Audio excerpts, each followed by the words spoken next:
Hello chess friends and welcome to the channel. Today at the Lindores Abbey the games of the day are Carlsen vs So and Dubov vs Karjakin. In both matches there are already fireworks, so here is the first video of the day, the decisive Magnus Carlsen vs Wesley So game 1. Let's get started. So we said Magnus Carlsen with the white pieces opens with d4, Wesley So answers with knight to f6, c4, e6, knight to c3, and bishop to b4, the Nimzo-Indian.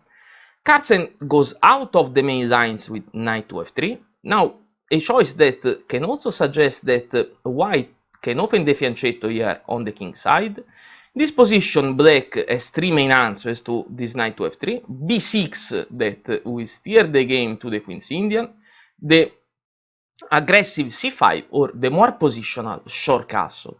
Wesley So continues with short castle that, if I'm not wrong, is called the Karpov variation, but I'm not completely sure. And here comes bishop to g5, pinning the knight. Now that the king is safe, Wesley So pushes in the center with c5, and here comes rook to c1, protecting the knight and saving the pawn structure. C captures on d4, the knight recaptures on d4, and now h6. Bishop back to h4, and now an immediate d5. The c-pawn captures on d5. Now the queen can't capture because the knight is under attack, and in this position it seems that it's better to centralize the queen, leaving the knight here on f6. So that's why here comes g5 first, so the knight is not under attack anymore. Bishop back to g3, and now queen captures on d5. White continues with e3, and now queen captures on e2, also attacking b2, wins a pawn. Carlsen already played this position, drawing last year against Ding Liren. Wesley So never played this position as black, but also as white, but of course it seems that he studied the game. Now queen to c2, protecting b2, and this is a moment of the game where black must make a choice. So there are three different choices, three good moves to play. Three good ideas, sorry, to play, because at first black can decide to begin and develop here the queen side with bishop to d7 or knight to a6 or knight to c6. Another idea played by Ding is to centralize the knight with knight to d5, and the third idea that is also a good idea played by Wesley So is a novelty, and is bishop captures on c3 we check. This is a novelty probably to bring Carlsen out of theory. Now of course the queen recaptures on c3, and here comes knight to e4, queen under attack, queen back to c2, and now queen to a5 we check, and the white king can't castle anymore. After king to e2, black is even better than white. The knight captures on g3 we check, sorry, so taking away the white's bishop pair. The h-pawn recaptures, but this is the drawback of this move, that now the h-file is completely open and the rook is attacking the pawn. So king to g7, protecting h6, and here comes f4. This is the best move. Carlsen is well prepared also for this Wesley So novelty, because he began the game with 15 minutes on the clock, is even gaining time. Now he has more than 16 minutes on the clock. After f4, this is the critical one of the critical moments of the game, because of course now black problem is to how to develop this queen side. Wesley So continues with bishop to d7 before playing knight to c6. This looks like the most natural idea.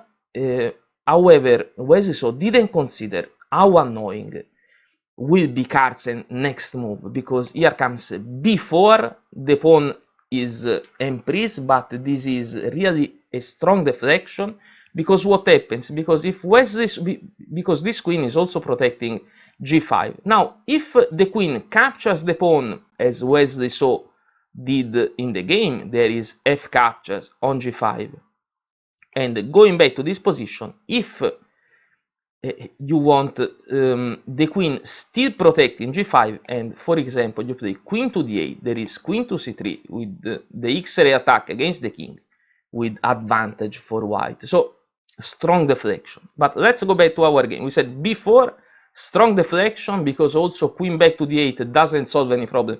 Wesley So captures the pawn. And here comes f captures on g5. Now, this is the real critical moment of the game, because even if there is an advantage for white now in this position, because the position of the king is in danger, knight to c6 is the best move to play, and black is still into the game, well into the game. Instead, here comes rook to c8, attacking the queen, protected by the bishop, but this is a mistake. Carlsen continues with g capture on h6 we check. King to h8, and now probably this is what Wesley So didn't consider, is that Carlsen will sacrifice the queen. Queen captures on c8 we check, bishop captures, the rook recaptures we check. Not only that, the rook is also pinning and completely blocking the queen side, spinning the knight of course and blocking the queen side. Now king to h7 and knight back to f3. f6 because here you can't move anything, and now queen to f2, free the bishop. Queen to b2 we check, bishop to e2. Knight to a6 is a desperate try to find some counterplay here in the center. Also the rook is lost, rook captures on a8, and now knight to c5. Rook to d1, also controlled in d3, and with the rook that is going to invade when the knight will move away on the 7th rank. Knight to e4 we check, and now king to g1. The position, this couple of rooks are so strong, and the position is so terrible that Wesley So in this position can't capture the bishop.